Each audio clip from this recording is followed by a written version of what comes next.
Happy Columbus Day?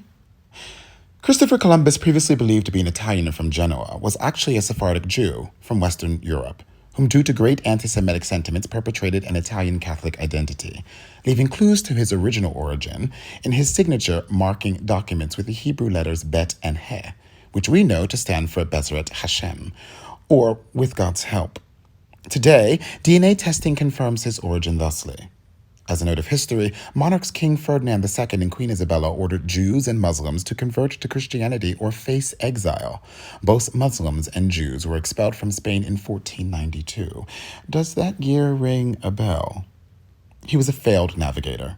Columbus was denied finances for his infamous voyage to the West Indies by the kings of Portugal, Genoa, Venice, England, and France.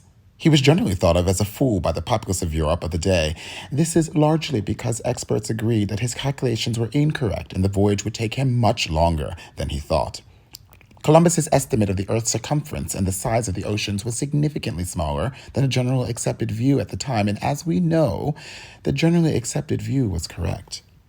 In 1492, after convincing the Spanish Queen Isabella that he could enrich Spain with gold, bring back spices and silks, and spread Christianity, the rub, she funded his voyage with 3 ships using personal finances against the king's better judgment.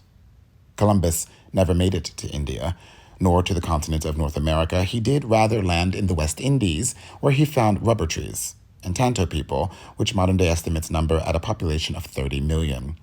The people had no gold, and this presented a major problem for Columbus as his expedition required he brought back the profits and riches of Asia to Spain. Instead, he enslaved 500 Tanto people and shipped them back to Spain as a gift to the monarch, to be sold in Europe to cover expedition costs. The enslavement of these people horrified the very Catholic Queen Isabella, whom admonished him for enslaving her subjects, the territory claimed in her name, and she ordered that he send them back. So while only 50 survived the transatlantic crossing of the original 500 he sent, this stern warning from the Queen mattered not. As captain and then governor of Hispaniola, he continued to enslave and sell the indigenous people, making him the father of the American slave trade to Europe.